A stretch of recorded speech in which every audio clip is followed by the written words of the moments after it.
LeBron James nasa China din. Mainit-init pa ngang balita. Mas mainit pa sa chat ng jowa mo na nalalamig na sayo. Maliban nga kay Kawhi, Steph, Morant, Wemby, Jokic at Edward, itong si LeBron ay may sarili ding China Tour, hindi Asian Tour, kundi China Tour. Kahit nga na matanda na tong si LeBron ay nagawa niya pa ring makapag China Tour.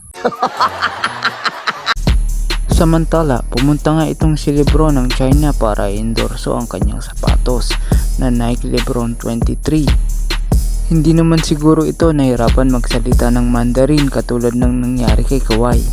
我要大10个，我要打10。 Dito naman sa susunod ay makikita nyo naman ang ekspresyon ni LeBron na siya ay tuwang-tuwa. Base nga dito sa video ay si LeBron daw ay natutuwa siya sa kanyang nakita sa resulta ng nagawa nilang sapatos. Yung pagkalagay daw ng design ng corona ay tamang-tama lang daw. At yung kulay ng sapatos ay nagustuhan din daw ni LeBron.